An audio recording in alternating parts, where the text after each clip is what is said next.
Hello, and thank you for joining me again. In case we haven't met before, my name is Jean and I coordinate the marketing at John Packer.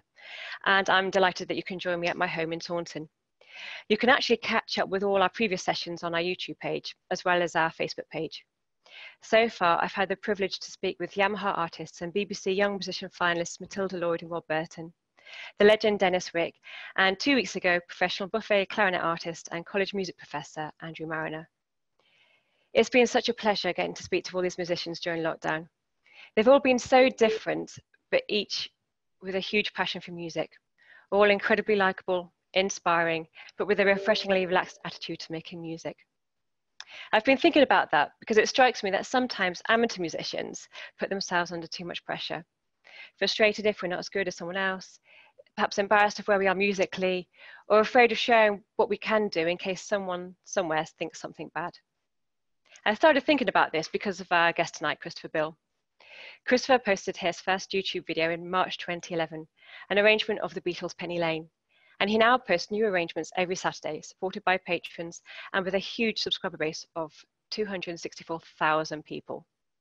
He just went for it, and just look at him now.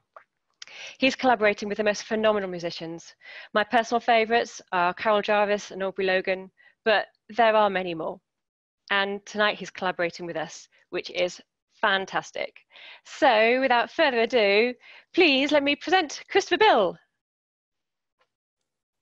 Hello. Hello. Yes, I can. Okay. So you're all set? We're ready to go? I think so. You tell me. Lovely. Yep, I think so. Okay. So, reading through the comments on your videos, stalking you on social media, there's a huge amount of much deserved admiration and respect for you. You inspire musicians of all ages and abilities. But before we get into that, I'd like to go back to the beginning and Sure. And how do you got into the trombone? I got into the trombone because I had three older siblings. They were all doing music. So I actually started on piano when I was 6 years old. All my older siblings were taking piano lessons, and I wanted to be like them. And then when it came time to choose an instrument, I had seen my brother playing trombone in the jazz band, and so I just chose trombone to be like him. It turned out later that he actually played euphonium, and he just played trombone in the jazz band, but it was too late. And so would your greatest inspiration have been then your brother in trombone then? At the time. Yeah. Yes, for sure. Yeah, and then he ended up going to school for music and became a band director. And then I went the performance route after him. And then perhaps it broadened out. I also had a couple really inspirational teachers growing up. A few of the band directors in my high school and in the neighboring high school were trombone players, really great trombone players. Mm-hmm. And so, that kind of shot me forward, taking private lessons earlier than I would have had they be, not trombone players or brass players, and encouraging me in ways that I think, if you have any young student who's excited about it, you want to encourage that, but perhaps they had better tools to do that for a trombone player specifically. So, there were a bunch of people really encouraging me from a young age. So when you first started, were they group lessons then rather than individual lessons? Certainly in school, yes. And actually kind of important, I think, to note that I wasn't the best musician, wasn't the best trombone player in my grade, let alone in my school or the district or anything like that. Certainly later on, I took it more seriously and focused more on it than other subjects and other things, and then kind of stood out. But I mean, all through middle school and beginning high school, it was very competitive, and that was actually really great, and outside of my school, there was always somebody better than me. So that kind of just taught me a little bit of a lesson early on. And when I got to the conservatory, actually, there was another student my year. We were both freshmen together all the way through, who was just technically better than me. And it just makes you have to decide why you're doing it. Mhm. And I think a lot of people who end up going into music, you know, their upbringing, they are the most talented people in their school, and so they feel like they're very, very special. And I never had that, for better or for worse. I Sure. always knew there was somebody out there better than me because they were right next to me, and I needed to figure out why I was doing it, because it wasn't to be the best in the world, right? Mhm. So I had to figure out what my lane was and what I enjoyed about it early on, and I'm really appreciative of that, actually. And has it changed as you've gone on? Why I do it? Yeah, and your enjoyment out of it, what sometimes you're inspired by a specific piece, and maybe now it's a particular feeling, or it's about other people. Yeah. Certainly it's changed. I mean, at the beginning, I remember when I was in seventh grade, I knew I was going to have a career in music, which is very early. But Yeah, yeah. um, granted, I knew a lot of things when I was in seventh grade, and I was wrong about all the other ones. So, you know, Sure. this just happens to be the one I remember that I was right Yeah. about. But I wanted to be a music teacher because I thought that's all you could do in music. As a career. And then it shifted over the years, and it still is shifting. But you know, I went to a conservatory for classical music.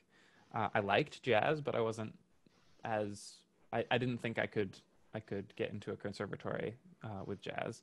And just after I got there and started studying, I realized I didn't really want to perform that for a living, and so it shifted again. I started getting really into commercial music and Broadway. I started playing a lot more jazz, and thought I would probably fall into that kind of commercial, either Broadway or pop, that kind of playing, which certainly is very similar to what I am doing. And then the YouTube stuff just kind of came along as its own thing, which is, I would say, I would categorize it as kind of this chamber music, pop music kind of thing. It's not straight ahead pop, and it's not certainly not chamber music, but it's somewhere in between. Mhm.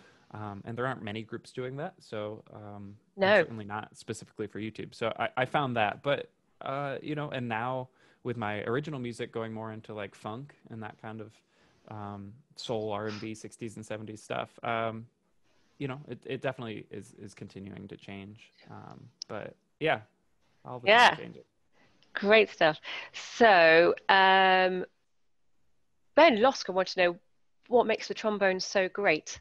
What do you think Oh, makes it so great? oh my gosh. So the greatest thing about this instrument is um we with the slide, with just the mere Yeah. fact that it is a slide, it means we can play perfectly sonorous, like it's a beautiful tone, any pitch. And so that's not just the pitches that are on the piano, not just these half steps and whole steps. And if you think about any other instrument, we have to like detune the instrument to make it play in tune and have a good tone. And we can play everything. We can play absolutely everything and everything in between everything, perfectly, you know, with a beautiful tone, because we're literally just changing the size of the Hmm. tube, the length of the tube. And other instruments just, they can't do that. You know, a tuba might hold their hand on their tuning slide so they can be a little bit closer, and there's a Yeah, third yeah. valve slide on a trumpet, and there's Yeah, things that you it's can like do, it's not a but trombone. we do that. Yeah, that's Yeah. all we do. So Yeah. a trombone choir, there's nothing better than a trombone choir. Maybe a vocal choir, because they can also do that. But you know, trombone choir, it just has this kind of much more precise um, tuning on these chords that you just can't get anything else. That's why, And I I mean, it's just is. It's the Yeah. best.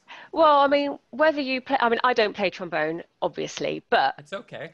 yeah, don't judge me. But where you watch people play trombone and they look like they're having a wonderful time. It just looks so much fun. You can't help but smile watching somebody play the trombone because you're like, they look like they're having a lot of fun.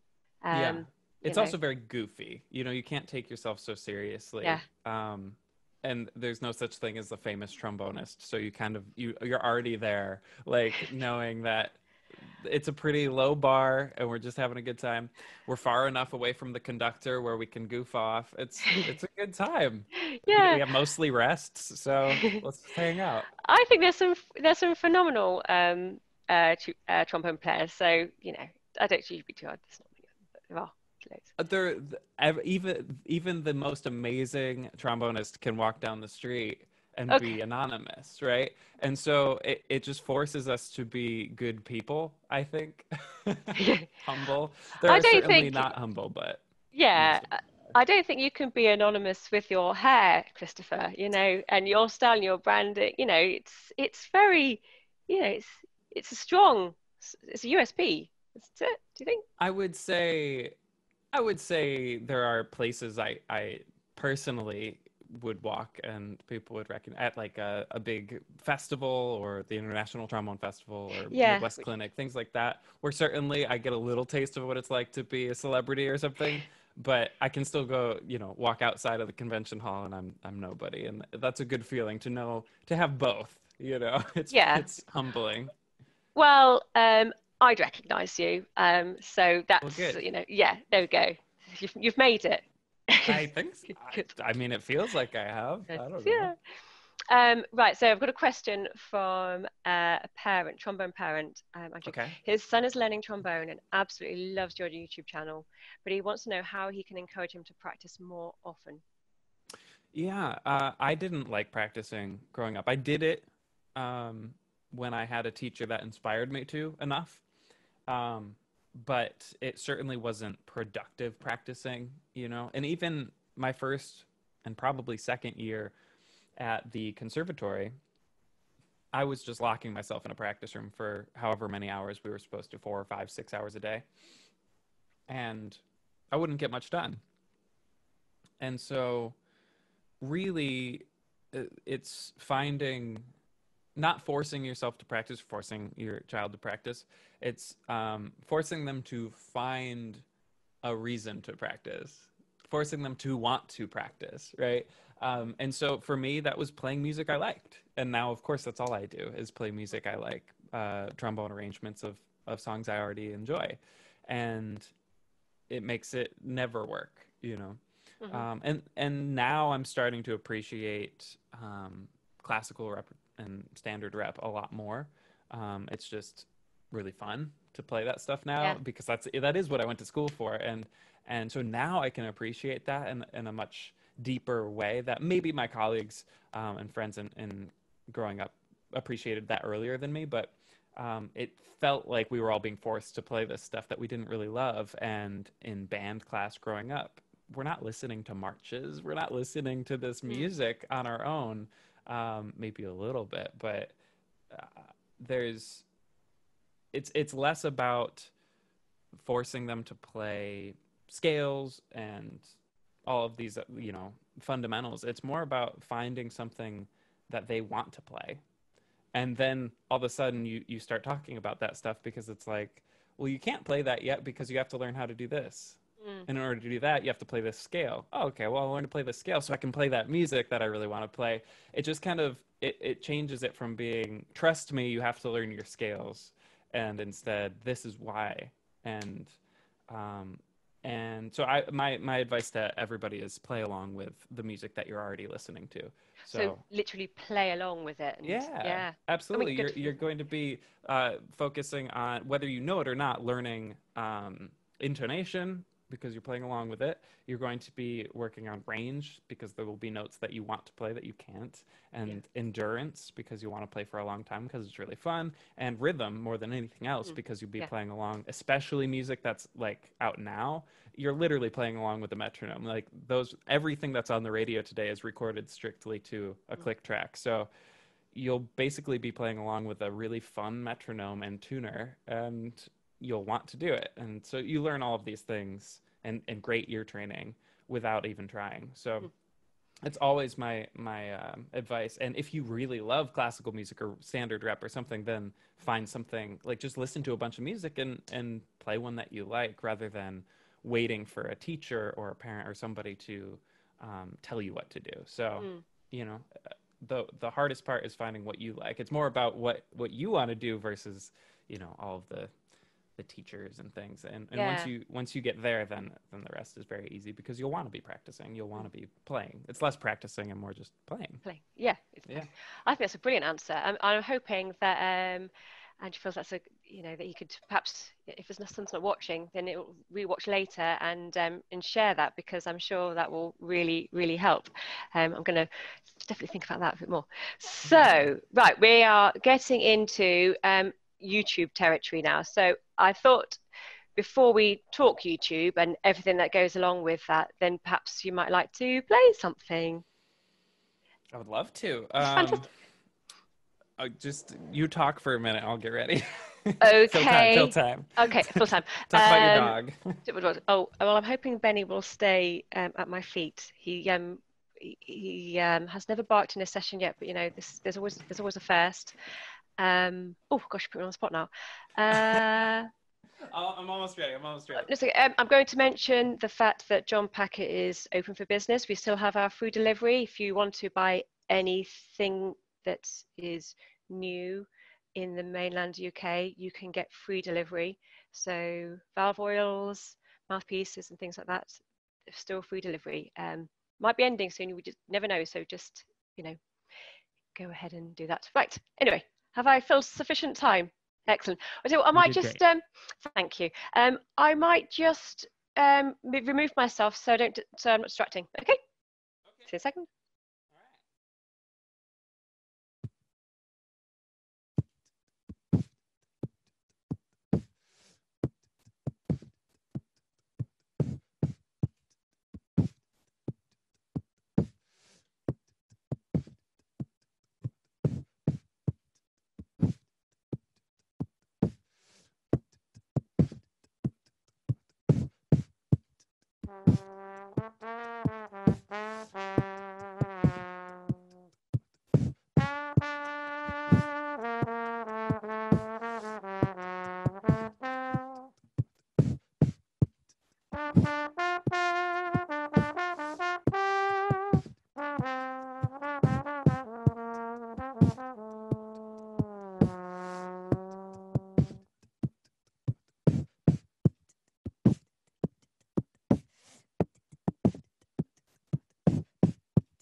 I need a second to get back sitting down, but thank you. Yay! Well done. Thank you. That's great. I'm sure everybody at home is also applauding in their own way that they can. That was so fun. Nobody ever applauds for me when I do my YouTube videos, so it's fine. I'm used to it. Oh, well, I suppose you get likes. Well, we've had awesome stuff. And also, whilst you're doing that also, Andrew yes. Said, hi, he sat there with his son, and you've just answered the question about practicing perfectly. He said it was much better than an answer than he could have come with. So, oh, good. So thank you for that. So, great. I'm going to come back to some of those other questions that people have asked later on, okay? I'm going to catch my breath. Yeah, absolutely. It's fantastic. Yeah, cracky. So, right, okay. YouTube. YouTube. Jane wanted to know what led you down that social media route instead of conventional routes into professional music. I mean, what was it like in 2011? I can't really remember. Exactly, right? It was I mean, YouTube is the one that worked for me, right? I was trying everything and there was no goal. That's kind of the important thing to remember. I was in school. I went to college 2010 to 14. That was when I was at the conservatory. And I started making YouTube videos right away. I mean, like September of my first fall in school. They weren't trombone videos, but by the end of that year, they were. I was doing trombone arrangements already. So at that time, 2010, 2011, you couldn't make a living on YouTube. No. You know, there were a few people doing it. There were popular YouTubers, but you had to, at that time, you had to have all original content. So if I did Havana on my YouTube channel, I wouldn't be able to make money on any video on my YouTube channel. Period. No ads on any of my videos, and I couldn't get money from anything. Because at that time they paid, basically they had a few people that were really popular and they paid them for their videos, but it wasn't like now where you basically monetize specific videos. So this video is Havana and the money is split up to the content rights holders and me and YouTube and the ads and everything. At that time, it was just your whole channel was treated as one thing. And so if you had one video that was not completely original content, from the music to the text to everything, images, video, then you couldn't make money. So at the time, there was no idea in my head that in the future those rules will change and all of a sudden I'll be able to have a career doing this. Sure. That wasn't a thought. So it was really just I was an arranger on the side. So I was going to school for music and I was arranging trombone pieces on the side for money. People would contact me and say, hey, we want, the first one was Penny Lane. And would you arrange this for our group? And so I'd arrange it. And it was basically the succession went, I had a group of friends and we'd get together and play them. So I would know how they sounded before I would sell them to the clients. And at a certain point, it was kind of like this was my thing and my friends were not taking it seriously because it's just a fun pop tune. But I really needed to know how it sounded when all the parts were played correctly and wanted to tweak things. And it was not something that I wanted to say to my friends, you guys need to practice for my thing. Yeah. You know, so that was the beginning, was when I started recording all the parts myself. That was the very beginning. Okay. Oh, so it saved you because you were doing the practice even if they weren't then. Yeah, and I suppose then you also, what's possible on the trombone as well then. Because yes, I suppose absolutely. you could put anything through a program and it can make it play whatever you want, but it's how practically it yeah, and does this sit well? How does it sound with everything? And in the software, there are certain things that don't sound right. And so it was that beginning stage of, I really want to know what this actually sounds like. And so when I recorded all the parts myself, I could, if I mess something up, go back and re-record it and all of that. And so by the end, I had this recording and I didn't have anything to do with it. And so I just put it on YouTube. And the first ones, there was no video. It was just, hey, I did this. I'm going to put it here. And that was the beginning. And then I did a video for myself. So all those were for clients, for people who wanted me to arrange stuff for them. And then I did one for me, which was Fireflies by Owl City. Okay. That song came out in 2009, very, very big. And it was more of my like my project of, I want this to sound really good. It's a fun pop tune played on trombone, but if you Googled that before I put this video out, it was all young players or, you know, just kids who were putting out these videos like, here's the melody to Fireflies, and it sounded really bad and was wrong also, Yeah. usually, you know, fine. But it was basically this like public service announcement that's like, you, just because you're playing fun music doesn't mean it has to sound bad. Like, you can really practice, you can make it sound good, you could put all of these, you know, species counterpoint and music theory, classical theory behind it, and actually make a really decent arrangement, because Yeah. it's just a different melody and different chords. There's no reason we can't treat it like that. So that was the first one, and it had a few thousand views, which at the time for me was, I made it, you know, and that really, that video pushed me forward to start creating stuff specifically for YouTube. But again, it wasn't for money, it wasn't for social media, it wasn't for followers. It was just because it was something to do while I was in school. That's what I was talking about before, that I enjoyed. This was music I liked, Yeah. and it was basically my version of what I was telling that person before, which is like, this is just the music I like, and so I want to be playing this, and I'll be getting better in the process, but it's not about that. It's just I need something to do.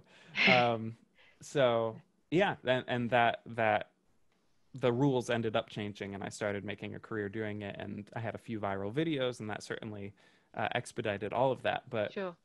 it was never supposed to be a career No? until my Happy video went viral my senior year.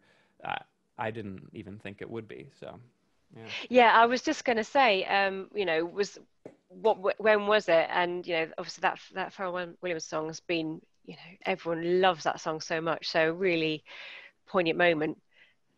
And Yeah. was that it then when it changed and like, right, that's it. I'm gonna stick with this. This is gonna be my business, I think. It was a very, looking back, it was really good timing, but it was also very, very tricky timing, because it was February of my senior year of college, which is perfect because there's only a few months left, right? Mhm. And all of a sudden this is picking up. It's the perfect time for, you know, sponsors to be reaching out to me and actually see this as a future. But it was too late to have a bunch of time to decide what I was going to do next. So I had applied to Cal Arts out in Los Angeles for jazz, and I got into their jazz program for grad school for my master's. And it was weeks after, like weeks between when that video came out and when I had to tell them if I was going to be going to grad school or not. So I had to literally just actively decide, and they offered me a bunch of scholarship money, but still it's really expensive. I'd have to move out to LA and all of this. I had saved up enough money going to the conservatory I went to, SUNY Purchase, a state school, that I didn't have any debt at all. And it was like, if I'm going to try to make a career on YouTube, at least at that time, I can't have debt. I can't have things to worry about. I would have to get a job, and this is a full-time thing. So, so I had to decide really between a conventional path at that moment, going to school for grad school for jazz and probably doing commercial music, or getting a tiny house in the middle of nowhere and making YouTube videos. And at that time, obviously, I chose YouTube, and I had about 8 months of rent saved up, so I could live here for 8 months and try to make enough money to get to the ninth month. You know, that was the plan, and that was it. So I moved here, and the Happy video, it didn't go viral right away, so it took about a month for people to catch on, and then it was overnight. But yeah, so with that video, it did tell me that this is an option, but it wasn't as simple as like, oh, that's what I'll do now. It was, I have to decide which path I'm going to take. And I could have always, if this didn't work out, I could have always gone to school. I still can, who knows, Yeah. you know, but yeah, that's a scary moment when you have to Yeah. decide, like, am I going to do this thing that all of my teachers don't understand because it's not a thing yet, you Yeah. know. I'm Yeah. just going to make YouTube videos for a living. You're like, what is That's that? not a What does that thing. mean? Yeah. Yeah. But Yeah. aren't you glad you did? I am so far. It really feels like every day I'm like, oh, it's still working. I guess I'll keep doing Yeah, it. yeah, yeah, yeah. Blessed. You made such a good decision. And did it No, take long then? So once you made that decision, did it take then? Did you have to get to the ninth month, or was it like a few months in you go, oh no, this is I'm on the right track?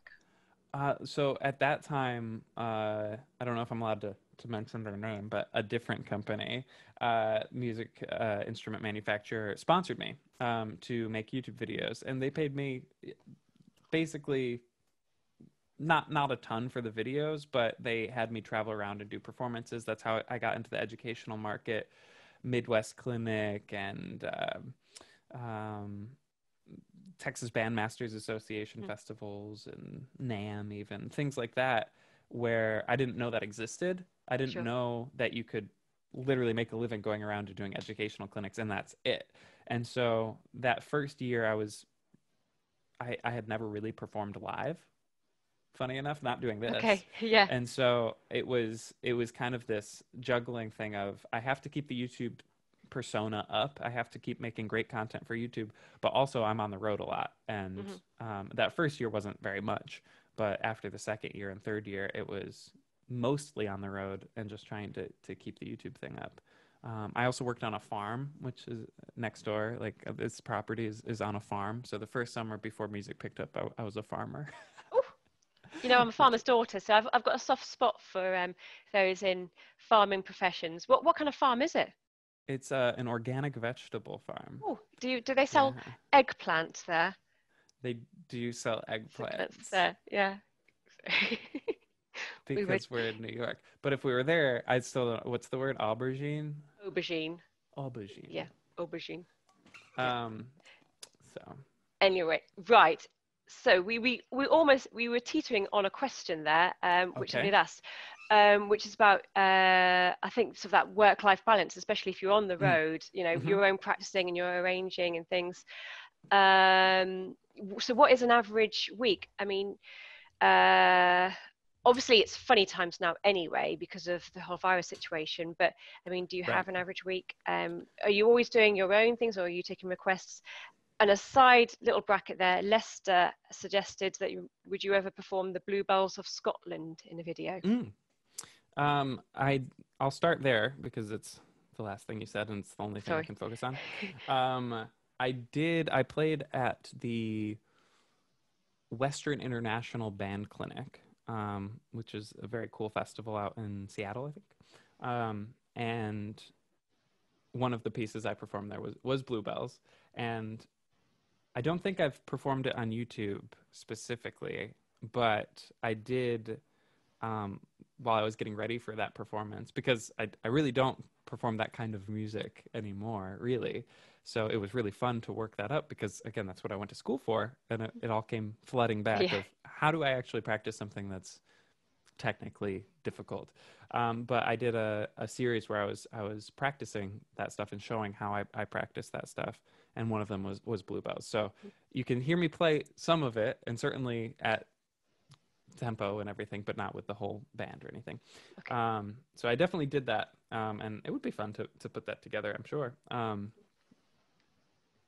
Anyway, I'll have to think Yeah. about a fun way to do that. I can't just do like a normal version. It has to be. Oh yeah, of course. Um, Yeah, to make it. there's a Carnival of Venice for trumpet players, and then Alan Vizzuti has the Carnival of Venus, which is his crazy version of it. So I would have to come up with something for Bluebells like that, I think. But so okay, going back, what was the And other yeah, question? and so how much do you practice? And sort of like an average week then, I suppose. The average week thing. So from the beginning, each year is different. Each year kind of feels like I have some sort of normal for each year. Like the first year was mostly farming and Okay. and making YouTube videos. So I'd farm in the morning, make YouTube videos, and then I had maybe 5 or 6 big gigs that year. And then moving on to the following years, YouTube really was picking up, and I was making mostly YouTube videos, and then a couple big performances. The past few years, it's been mostly travel. Last year, I did the Texas Bandmasters Association. I did Western International Band Clinic. I did Jazz Educator Network. I did NAM. I did Midwest Clinic. I did the International Women's Brass Clinic. I did the International Trombone Festival. You know, and there's not each of those is a week. So, and I'm sure I'm even forgetting some. So, it basically means I'll be plus my just normal performances at schools and stuff. So usually for those, it's about 6 weeks on the road and then maybe a week home, maybe in between. And so in that 1 week at home, I am just scrambling to put together YouTube videos for the next 6 weeks. Sure. And it's really tough because it's just 2 full-time jobs. But and then of course just like I have a giant like thing of mail when I get back. I have to sift through. Oh, I have to do my taxes. Like it's things like that where it's like, oh, I just have to like keep my life together when I'm home for 3 days. You know, maybe visit my family, and it's just it really that part of the touring life is tough. Just getting home and being like, I have to get my car, you know, registration done. Things like that. That's just like, I don't have time to think about that, but I have to do it. So those kinds of things were really tough. And so there's the past 3 years have been a lot of that. Now that I'm actually home for a few months, for the first time ever, this is longer than I've ever been home since I moved here. After that first year, the longest I had ever been home was about 2 weeks at a time. So this has been actually really great. And now it's all virtual ensemble editing. So I've been doing video editing for different groups, you know, because I've been doing that for myself for years. And now all of a sudden that's the only way to have these live performances. New live performances is having everybody recording. Everyone's trying separately. it, aren't they now? You know, and you can tell people, you know, obviously you've had a head start, so you're so good at it. And I mean, there's some people doing really good stuff, but at the same time, you know, there's a different level, isn't it? You know, you just practice and you get so good at it. Yeah, it's I was very lucky because back in March, right off the bat, the Chicago Symphony's Civic Orchestra, they called me to put together a video for them because they had their 100th anniversary, and it was right on the cusp where it was kind of like, we think we can actually still do the performance live, and then things are going to shut down after, but then things shut down right away. So we only had a week to put it together, from recording musicians and actually editing it and everything. And but that video kind of launched this new side of my career where I'm really just a video editor, but it's very important that it's somebody who is also a musician. Definitely. You know, like I can do all the video editing, but also if somebody's part isn't lining up, I have to understand all of the instruments and what it looks like to play it correctly in time, and make sure that it's lining up correctly. And that's just, you know, I have plenty of video editor friends and I have plenty of musician friends, but actually having somebody who's both, it's all of a sudden that I feel like I'm the only one who can do all of this stuff. So. Well, you've covered a niche, definitely. So So that's basically every day now. There used to be, I will say, there was one time where I had a normal week where it was, the YouTube videos would be about a 4-day turnaround, from arranging the thing for 1.5 days to recording it, to editing it the 3rd day, and then like the 4th day, all the post-production, finishing up the video, and then the thumbnail. I mean, honestly, it's funny to think about, but the thumbnail, the picture you see when you click on my videos, it's more important than any of the other stuff. Because if you don't click on my video, it doesn't matter how good it is. So that thumbnail has to be engaging enough to make you, and the title. I like to say I make thumbnails for a living. And they just happen to be attached to videos. So. I like the Dua Lipa, or we're going to say it in some really different ways, but that's quite amusing as well. Exactly. The videos, it's important to have them engaging and good in the quality, but because like when you go back to the very first one, and sort of I mentioned it sort of being a slightly grainy picture. I don't know if that was just my quality of my screen, perhaps, but sure. I think definitely it's just. Yeah, things have updated for sure. So right, I need to keep up the momentum with these questions. So okay, bring them on. I'll do lightning round. Okay, right. So we're kind of going back to now the sort of the technicalities of doing things on YouTube. Daffyd wanted to know, how can somebody start looping on a budget? So, you know, I suppose it's kind of what technical stuff. If I ask a few of these questions, because they might all come together, Okay. could you describe some of the equipment and programs you use to record your music, and which recording application do you use, and what software do you recommend for arranging, transposing sheet music? Okay. So when I started, I didn't have a smartphone for years. And so I couldn't use all these apps, and my computer was pretty primitive. So I had to use a little like point and shoot camera to film my videos and stuff. Now it's so much easier. There are apps. There's an app called Loopy. There are other ones. The problem is I don't actually know about them because I had to skip over them. They didn't exist yet. And so I had to use the industry standard stuff, the expensive stuff, or hardware like I have here, which is the Electro Harmonics looper. This is the 45,000, which is you know, an analog, like actual physical thing. But on a budget, you don't need any of that stuff anymore. You can use free or like $1.99 apps to start. And once you get to that point, then maybe you'll know what the next step is of, okay, this isn't allowing me to do this. So I need to buy something more. And that's how I recommend you do any of this. For the actual recording and video editing and notation, I use Finale for notation software. I use Ableton Live for audio editing and mixing and mastering.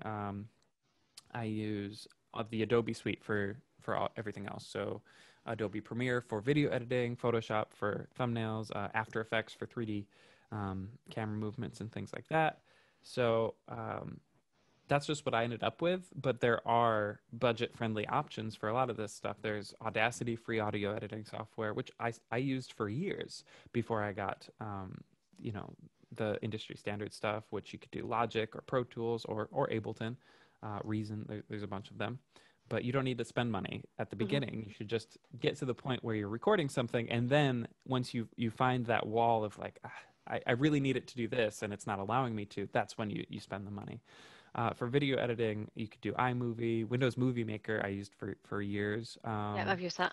Yeah, there was a budget-friendly student discount. Use student discounts as much as you can for Adobe, and that's why I started using that, which was Adobe Premiere Elements, it was called.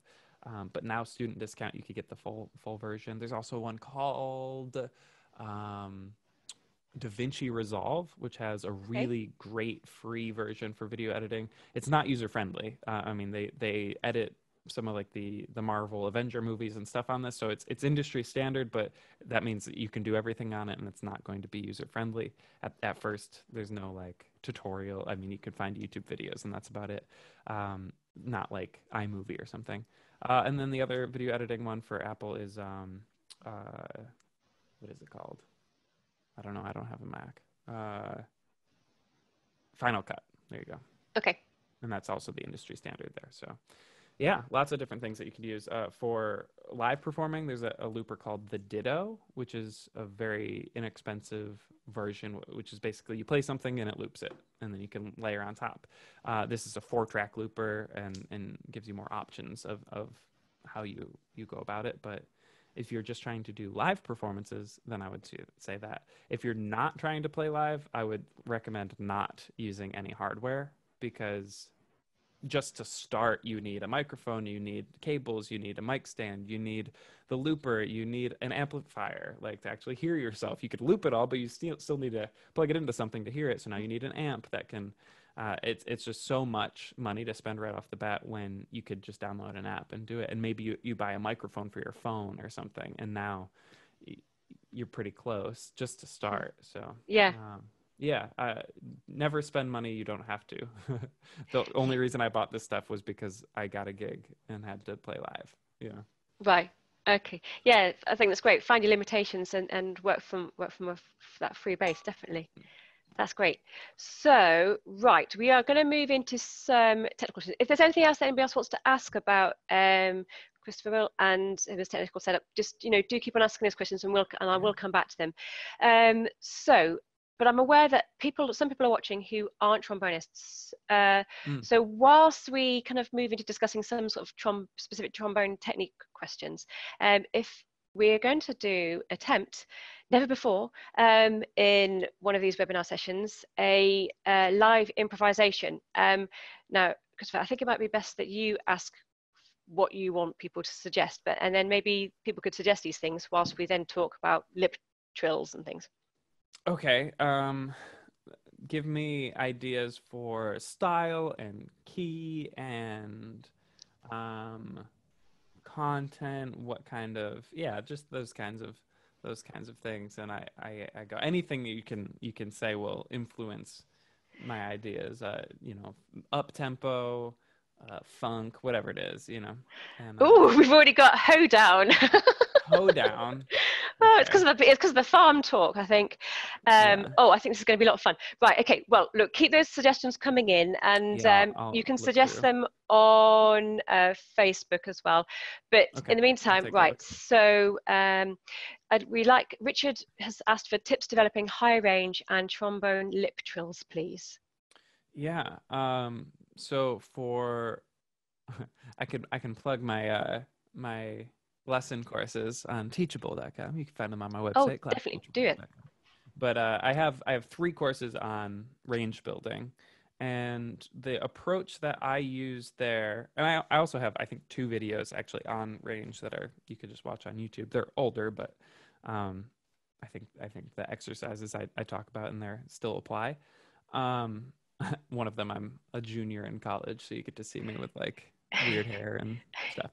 But the um, the approach I think is the same, which is instead of saying like what's the technique for really high range, it's more saying what is first you have to be very honest with yourself about like what notes are out of your comfort range. And the idea that I took to creating these courses was to say whatever your completely comfort range is, meaning like you run a mile and you played all day, what note can you still play beautifully? Like what's the top of your range then? And you have like a cold, right? Like Mm-hmm. everything that could go wrong has gone wrong and you're out of breath. What can you still play like beautifully, no problem? And the idea is to try to make that a half step higher. And that's it. Mm-hmm. Just one note at a time and saying, okay, bring that note that's just a little bit, that's that next note, bring that into your comfort range, and that can go up or down.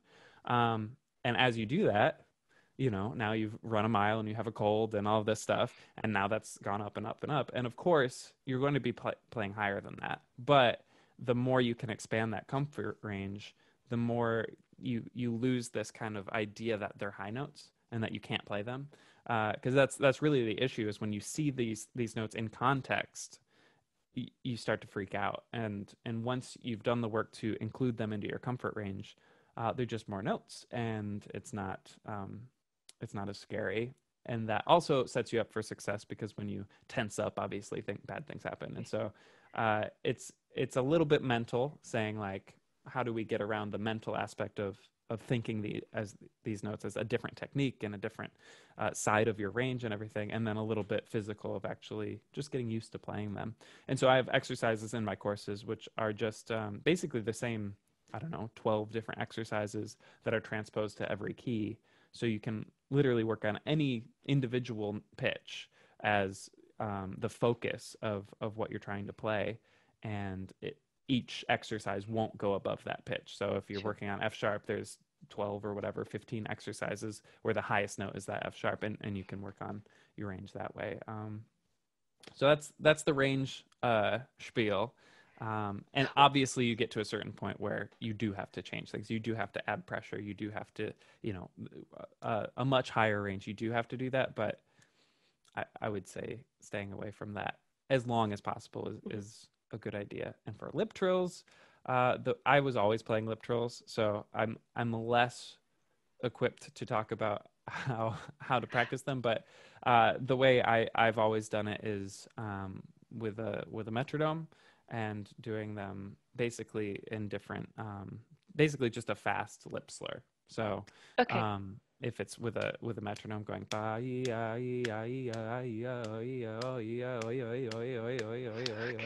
like starting with eighth notes and then triplets and then 16th notes, and then you can click the metronome up from there.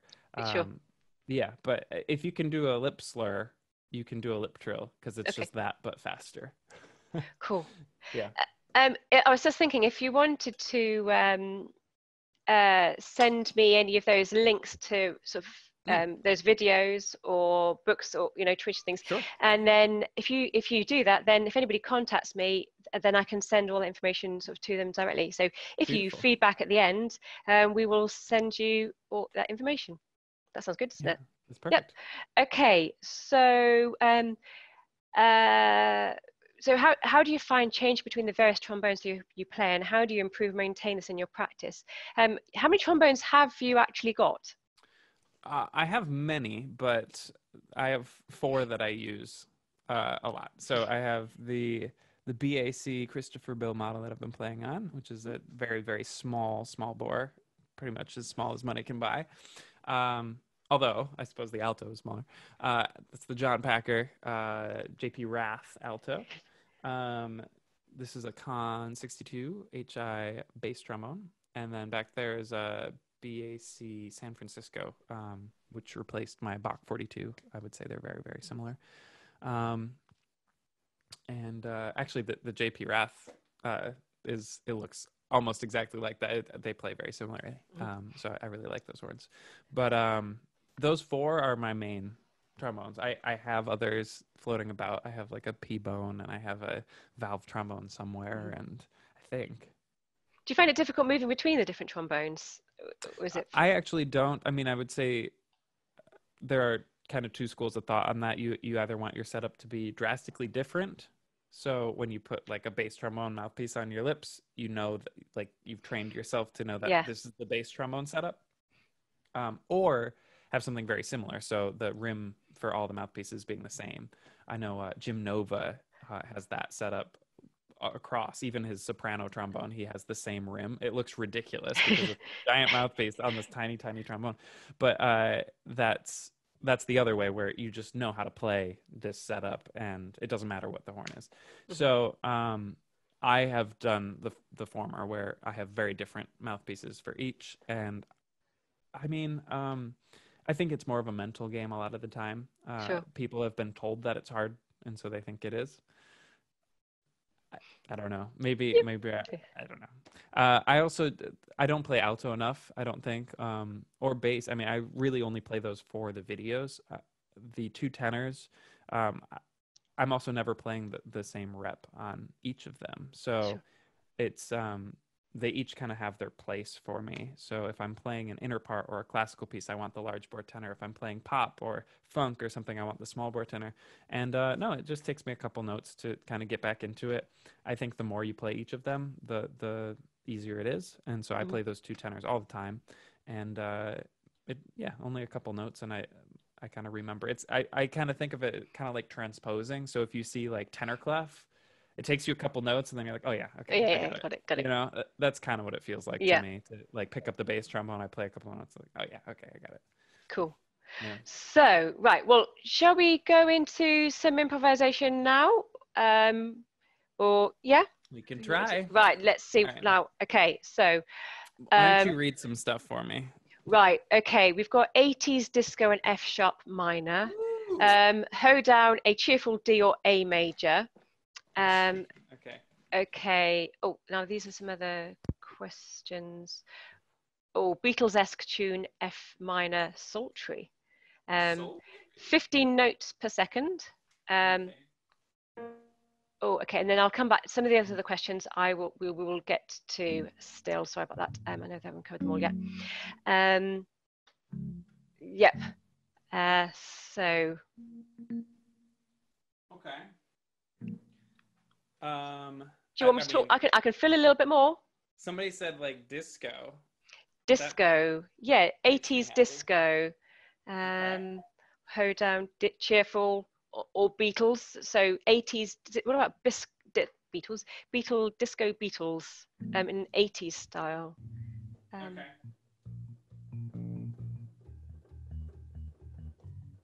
Okay. Okay. Sure. Let's see what happens. I need to okay. move this out of the way. Can you hear me if I'm over here? Yeah. Yep. That's weird. Okay. Well, I mean, it's a bit quieter, but you know, I can just put my volume up. I lost a wheel. Hold on. Oh. So whilst you're just doing that, I'm just going to mention that back, I think it was last year, I don't know where the months have gone, but when the Star Wars, they had a new film come out, Christopher actually did a fantastic video with some John Packer trombones, and it is on YouTube, and I shared it on the John Packer Facebook page earlier tonight, so do take a look at that. You know, you don't have to be a Star Wars fan, but it was a very fun video, as you'd expect, nothing less. What else can I say? Again, if you further... I'm ready. Okay, you ready? Okay, right, I'm done. Yeah. Yep. Okay. Let me see what this does. Okay.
was so much fun. I love that. I don't think I realised how much I needed a little boogie, but definitely nobody needed to watch me dancing Oh, come whilst you're doing on. that. Oh, it was so much I wish you fun. were on there. No, nobody needed that. Oh, but that was so much fun. It's so cool. I don't. How do you just keep it all together? And does it ever go wrong? You know, you It just always goes wrong. That's wrong. the Well, best part. just going with it. That's Yeah. fantastic. Yeah. Yeah. No, it's Um. this is my favorite thing to do. I just I haven't figured out a way to really do it in a large group, like on stage with a lot of people, Sure. and keep that interesting. But I do live streams on Twitch, or I used to before all this video editing stuff. But and that's basically what we would do all the time, is just come up with stuff, and it's really nice to have the space to, for me anyway, Yeah. to just kind of play around with it and let it usually happen for like 15 minutes, like a super long thing where it's completely different at the end from where Yeah. we Yeah. started. But just kind of let those ideas flow. And over the few months that I was doing that, I ended up coming up with 5 or 6 ideas through that process that I'm in love with, just this kind of Yeah. creative process that you get to watch. But that's a cool one. I might keep that. Yeah, That no, was I fun. like it. Yeah, it was so much fun. Yeah, I mean, you can just sort of like jump to. I'm not a jammer myself, so it's great when you can just do that and you can build up by layers. Completely. There's a lot of a lot of affection for what you've done. So Good. congratulations. So well, Thank you. actually, that in terms of then your original music, you have got your own album, The Half Hmm. Man, Half Machine. Um, That's right. so what does that mean, half machine? Is that because of the fact that you are laying and using the technology to do it? It's Yes, you're very perceptive. Yeah, it's a few things, but so that's the main idea, that for sure is that half of what I'm doing is acoustic music, completely, trombone, singing, stuff that is just so inherently away from technology. And then the other half is computer generated, drum beats and things that are synthesized, or effects on top of my voice and on top of the trombone and stuff. And so that's one kind of literal look at it. But the other literal look at it is, on the album itself, there's a track that is just trombones with no effects, and completely acoustic. And there's a track on it that is everything is synthesized. There's no trombone. There's no live music. It's all computer generated. Even my voice is synthesized, and okay. so you have these 2 tracks that kind of, they're not bookends of the actual track list, but bookend this idea of like, okay, this is completely just acoustic music and this is completely synthesized. And then there are tracks that kind of have 20-80 percentage Sure. split between the man and the machine part. And so But if yeah, somebody that's the idea. and if somebody wanted to find that out, where would they go to listen to that Wherever you find your music, you will music? find me. Yeah, iTunes, Spotify, Google Play. It's on all the things. So. Daffod says he's got a signed copy, and he loves it. He listens to it pretty much non-stop. So I think Daffod might be one of your star fans. And Estelle, I sort of, maybe she's signed it with this specific Sharpie. I think. woo. Yeah, and Estelle, she loves your style, and the fact purple is your color as well, isn't it? So and Yes. I think she's dyed her hair a little bit purple. I don't know if that was just because of you, but I'm it's gonna nice to. pretend it was. Well, yeah, so you should. Um, yeah, lots of love as well on Facebook also. Thank you. So I just wanted to there's one little area that I wanted just to sort of like cover because Sure.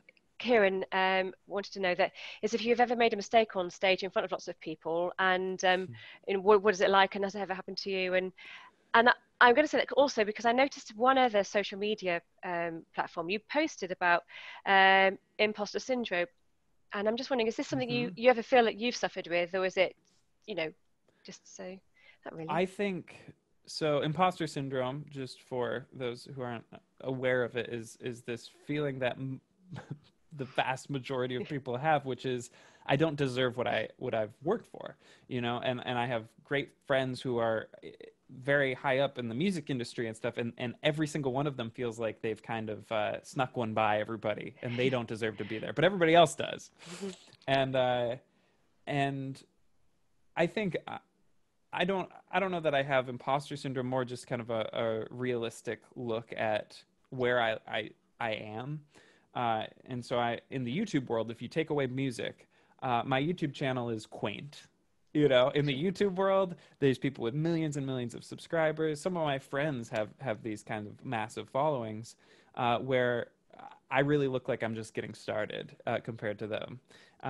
And then you have, so in the YouTube world, I'm not a YouTuber. I can't go to these like YouTube conferences and be, an equal with them. Granted, they're very, very nice people and they would treat me as such, but point being, that's a different thing. And then in the music world, there are people who perform in orchestras and jazz and do these performances and stuff, and they are doing that full time. And so that's a different thing. I'm not doing that either. And so I'm kind of in this weird middle road where if I don't have both, I'm not enough of one or the other to be taken seriously. I don't think. And I really need both, or else. But with both, I'm like a superhero. It's really funny. Like with both, it's like, oh, the most subscribed brass musician on YouTube. Now that means something, but not the most subscribed anything without that, you know? So just something interesting. And then in the music world, of course, they're like, oh man, like he has this big following on social media. It's really cool. But without that, who am I, right? It's you really need both. So I think I've gotten over any imposter syndrome I have. But there's certainly times where I'm playing something. There's the question about making mistakes on stage. There are certainly times where I'm playing something that's out of my comfort range, where I feel very strongly. You know, if I'm playing something that's straight ahead jazz or doing jazz improvisation around people, my colleagues, my friends that are doing that full time, it takes a lot of mental preparation to get out of that space just so I can have fun and make music. And even classical music these days, since I don't do it very, very often, there's definitely a feeling inside of me where I'm like, this is outside of what I'm good at. Sure. Whether or not that's true, that's the imposter syndrome part. And then making mistakes on stage and getting nervous and all of that. With the looping, I feel so confident with it these days, because especially something like that, this is an improvisation. I get to actually set the stage and say, this is an improvisation. There's no right or wrong. And that's such a powerful place to start with an audience. There have been times where I've not told them it's an improvisation, and that's less powerful, you know, because then, but in a way it's more because you get to play whatever you want and they assume it's written. And so in a way you aren't making any mistakes. This is just what it is. There's a really powerful kind of, decision that you have to make about that with your audience, with what are you going to share, how are you going to set the stage to get them on your side for that. And so if I get to say this is an improvisation, then the whole thing is just kind of fun.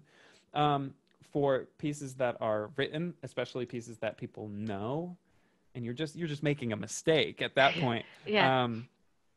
Of course I've done it. I actually, somebody was talking about bluebells.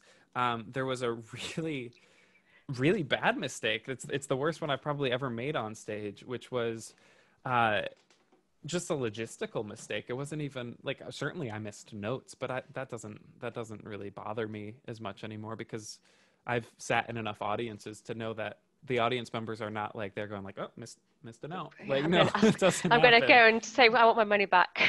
Yeah, exactly. No, they want you to play well as well. They want a great performance. So that doesn't bother me, but there was a bad logistical mistake, which was the part I was playing off of had a fermata, and the part the band was playing off of did not. Oh. And it was right at the end. So I played this whole really long piece, and I had a really cool cadenza, is Bluebells of Scotland, and instead of cadenza, I wrote this whole giant loop that goes along with it. And so I started playing this bass line, and people are like, I don't know what he's doing, because the whole piece, they didn't hear any looping. Then all of a sudden it happens, and you see people kind of like into it, and it was such a fun performance. And then finally I get done with this whole piece, and it's just the last phrase, and the band blows through the fermata, and the piece is over. before I can even like catch my breath. And so I have to decide like there's no like period at the end of this statement. It's just, and so I'm like, okay, go back. I was like, go back to letter E or whatever. Well, the band didn't have letters on their parts. Oh God. So they went back to a part that was different than what I went back to.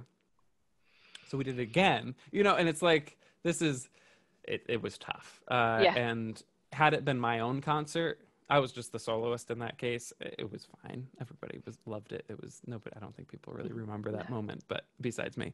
But had it been my performance, that's when I grab the mic and just go, "Here's what happened." And I have such a personality that the audience is like, they get it. Yeah. I had a performance in Atlanta and my Christmas concert where my flight was delayed 5 hours or 6 hours, and so instead of having like lunch and then a rehearsal and then like hanging out and then time before the concert, I got there at the end of the opener's last note.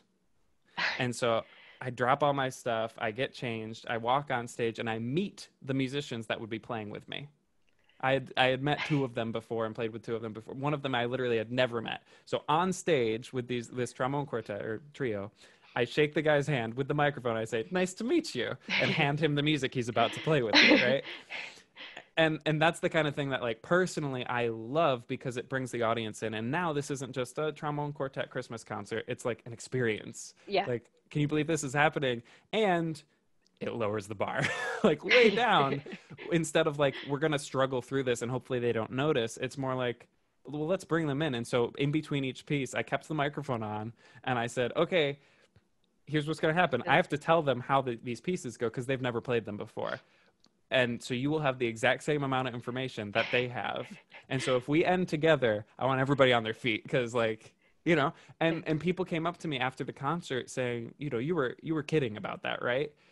Because they're great musicians that I was playing with and everything. And still people talk about that performance because it was such a new experience. Yeah. That was just, the audience was included in it. It wasn't like we were trying to pull one over on them. Yeah. So, if it were my performance, I would feel completely in control of that situation. Be like, oh, so they weren't supposed to do that. Let's try that again. Like, whoops.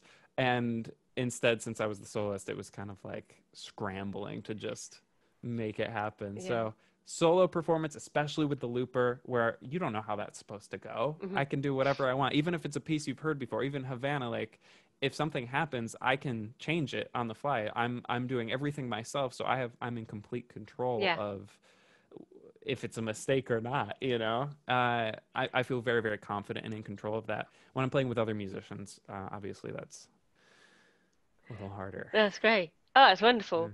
Such inspiration. Well, I mean, I think I'm probably getting to the end of my questions. We always get asked by one person about, what's your favorite piece of music? So, so what's your favorite piece of music? I would have to say, there's a couple. But the one that always comes to mind for trombone, it's there's an arrangement of the Arpeggione Sonata, and I've always loved that. There's a Christian Lindbergh recording of it that I was very passionate about, probably in high school, and that was maybe one of the first pieces that I heard and wanted to play. Usually it's, here's the piece you're going to learn for whatever, and that one I was like, I want to play this piece. Love that piece. And before that, just general music, Dvorak's Ninth Symphony, as just from a very early age, was probably the piece that got me turned on to just music. Yeah. So those are the two that come to mind. Great stuff. Right, so quick fire on some of the other questions now. So I think you know the answer to this anyway. Is trombone better than bass guitar? Well, we have bass trombone, right? So if we're talking about tenor trombone to bass guitar, I think that's a harder sell. But if we're apples to apples here, saying bass trombone to bass guitar, I think I would go with bass trombone on that one. I mean, bass guitarists always look quite cool. They've got a swagger. Really cool. Yeah. Really cool. You know what, honestly, if you've ever seen like a brass band or somebody, an American brass band, sorry, with a tuba player instead of a bass player, they're really cool. So I think I might say above both, is a tuba. Yeah, or Yeah. sousaphone. Yeah, exactly. Yeah. Yeah. How do you feel about two-set violin versus Davy 504?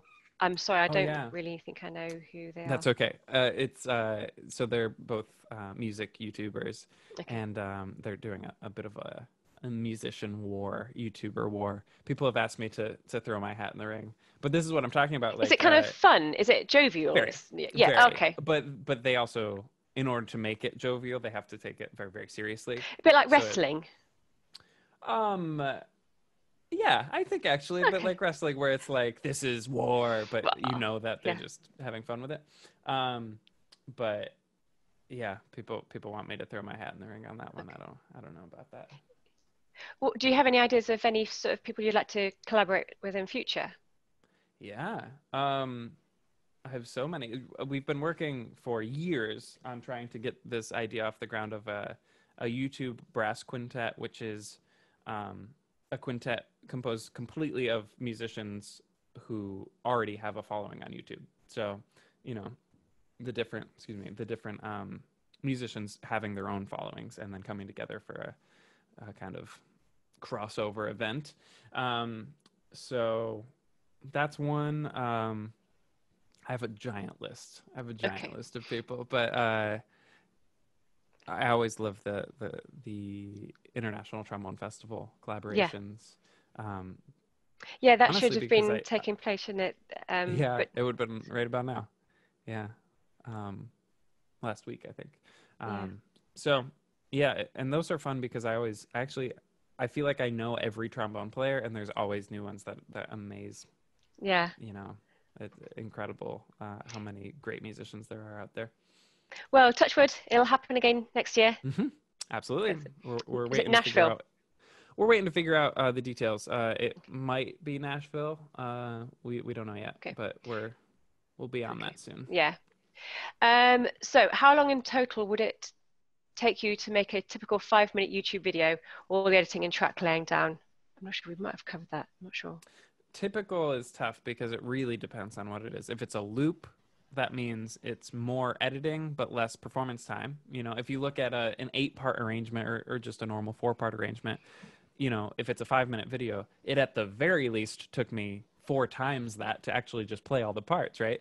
So, but then less editing after the fact. So, it depends on the content matter, how much I have to practice it and everything. When I was doing it full time and didn't have anything else on the side, it was a 4-day turnaround. But Hmm. the longest it ever took me was 2 years What? for one video. Yeah, Which one and was that? that was "Wannabe" by the Spice Girls Okay, I'll have to look that because one up. Did you have I to did. sort of dress them up as all of the Spice No, Girls? I No. wish.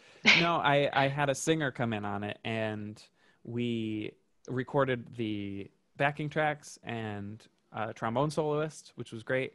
And then the singer came in, and her record company said no, so we couldn't release it as the arrangement stood. But we had already recorded the trombone soloist and the backing tracks, and so it took us more time to find the new singer that was going to sing on that one Hmm. and then to actually get into a studio and actually do it. It was about 2 years from start to finish on that one, just because of all the logistics. But the shortest I ever did was probably the Happy video. That was about 12 hours start to finish. So actually, a bunch of the ones since I've been so busy these past few weeks, a lot of these have been 1-day events, Hmm. which I don't prefer. I mean, I always get to the end of these 1-day like marathons, and I go, man, like if I just had a few more days, I know what I could do with it. But Yeah. my 4th of July video, just a couple weeks ago, that was a 1-day thing. You know, I came up with the chord progression the night before, and then I just plowed through the next day Sure. and finished it. So yeah, So, I mean, if you're doing these on the farm, is there anybody? Do you have to worry about sort of like neighbours? I mean, can you play no, all day? Does it? I mean, are you there with anybody? Are no, you, that's why I moved here actually. yeah. Is because so there's a house across like the road that way and across the road that way, and that's it. So So here there's nothing. It's just green and trees and raspberry bushes. Great. Yeah. Um, okay. So, how long does it take you to make the sheet music for the arrangements you do? Do you work it out on paper first, or the other way around? I will usually play it on piano for a while. You know, I'll listen to, if it's just a normal pop tune, we'll say. I'll play along with the recording a couple times. My ear training is really quite good at this point because I've been doing it for 6 years full time, you know, transcribing pop tunes, and they're not super complicated. So usually by the end of the first listen, I have the chord progression down. And then if there's any cool things or interesting chords, I'll have to figure those out. So once I can play along with it on the piano, then I have it kind of in my mind of what it's going to look like. And then I write it all out before I play a single note usually. So I transcribe the whole thing on Finale, on paper, as it were. And then it's set in stone. I kind of basically put on different hats throughout this process. And I don't usually go backwards unless I've made a mistake or something. Very rare. So it'll be like, not rare that I make a mistake, rare that I go backwards. Yeah. So it'll be, you know, I arrange the tune.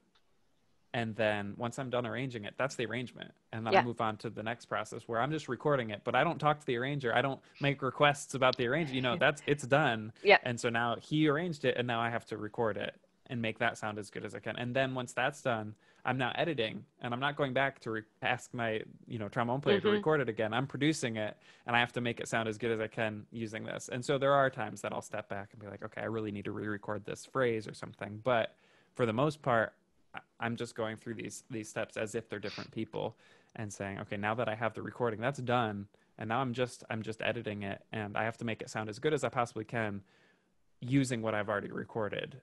Sure. And the same would be true for, like I said, for the arrangement to the next step. So Great stuff. Try not to step backwards.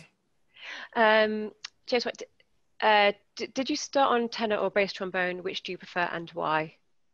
I started on tenor, and I only picked up bass trombone in maybe the last year or two at the conservatory because the swing jazz band, needed a bass trombone, and they didn't have anybody in the jazz department that was going to do it. And so I picked up bass trombone to play in the jazz band there. And that was my first experience really playing. Okay. And that was really fun. And then I used it for my arrangements. So, yeah. Okay. But no. What's the most serious DIY trombone fix you've ever done? Samuel has just entered his slide. We're open. We can do fixes if you're near Taunton. Yeah, I wouldn't. I mean, I've had some nasty things happen, and I always take them to a professional. Or if it's not that bad, I leave it. You know, if you can't get it out with your thumbs, then I wouldn't. I wouldn't personally mess with it, but yeah. Great. Andrew says that you said with those two parts, this must be perhaps earlier, you feel like a superhero. My son has been very pleased that you've done a lot of Marvel music. Which Marvel superhero would you liken yourself to? Well, the album cover of Half Man, Half Machine is kind of it's a cyborg kind of thing. So I might liken myself to one of those kind of augmented characters. There's Deathlock, I think, is a Marvel cyborg, but I don't know.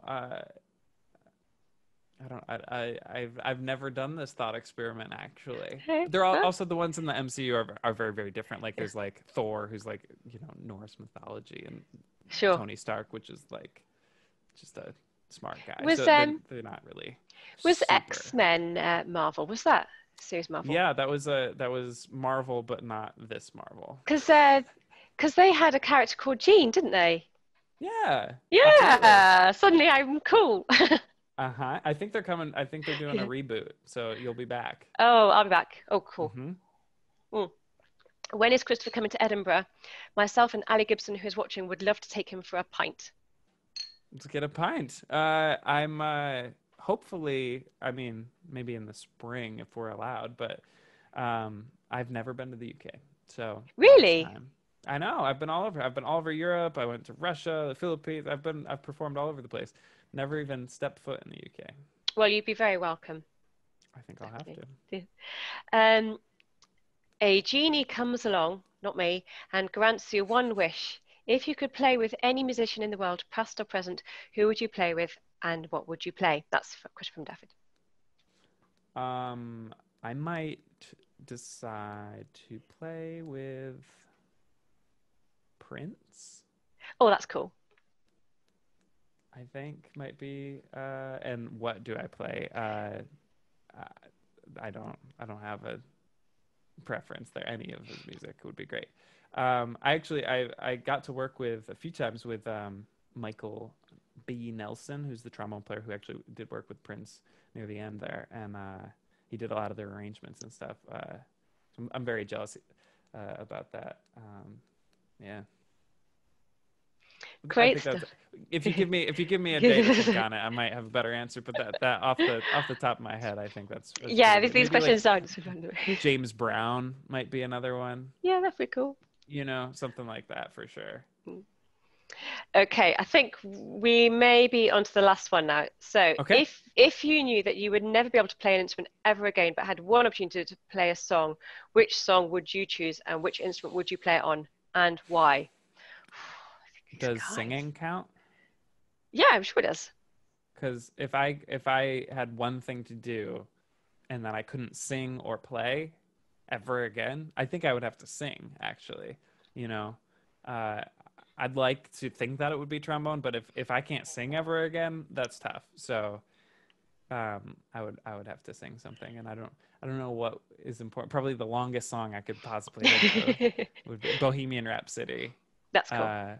I would sing Bohemian Rhapsody. Now, if singing doesn't count and I can keep doing that, yeah, I don't know. Maybe I think it might have to be the Arpeggione Sonata, or maybe the Three Romances, Schumann or Schubert would be my answer. It's interesting that you go back to classical at the end. Yeah, well, the pieces I play on YouTube, I really enjoy. I have a ton of fun playing them, but it's fun, you know. It doesn't feel particularly meaningful, right? Sure. It's just fun. Yeah. And so if I had to pick a piece that we're putting this kind of meaning on, it would have to be one of these melodies that kind of like are very, very moving to me personally. But yeah, whatever the piece I play week to week, you know, if you look at that piece in a year, most of the time, if it's not something that's like classic rock or something, most of the time it's like, oh yeah, that song, I guess I remember it. You know, it's not meaningful, it's not lasting or anything. It's just, you know, what we're listening to now just for fun. And I really do enjoy it, but it's not you know, sacred to me. Versus my album stuff, you know, my original music, which certainly is a lot more, you know, I feel like it's connected to me. But the music I play on YouTube, for the most part, there are a few, but for the most part, I don't really feel connected to it. It's just fun. Yeah. Interesting. I can't believe we've spoken for so long. I was like, oh, we'll just be about an hour, and yeah. You asked me to talk. Yeah, you've got a wedding to get ready for. Not your own. No, this is of all the things you'd be doing the day before. Yeah. Well, so I'm going to start wrapping up now. Okay. Yeah. So this is great. Yeah, it's so much fun. Really, it's been joyful. You know, like when you play, it's been wonderful. So, and I know that a lot of people who've been watching tonight, you know, on the webinar and in Facebook as well, that might not actually be trombonists, but I'm sure that they feel equally as inspired as, you know, all the trombonists as well, and just because we've been such a joy to speak to and learn from. Because for your success is richly deserved. It's great seeing you get so much joy from what you do, and genuinely loved every minute. It's been, you know, I said to my director, like, I'd really like to speak to Chris Bill, and like, well, just email him, and I did, and it took you a few days to reply, and it's like, oh, I got it wrong, and then you said yes, so I was so chuffed that you actually said yes. It's been wonderful. I'm sorry it took me a few days. I would have said yes. Oh no, that's sooner. What were you doing? What are you doing? Well, thank you for inspiring us to be that little bit braver and, you know, go out of our comfort zone and, you know, ask that question, play that piece, and just go for it. So to everyone that's watched tonight, whether on Zoom or Facebook, thank you so much. Your support does mean that we can really continue to hold these events. So if you've enjoyed tonight, please tell me. And if you have any suggestions for future guests, then do let me know. And I'll just send them an email and see what they say. I'm delighted to say that plans are already in motion for 6th session with Snake Davis. Now, he's a soul and pop saxophonist and session musician.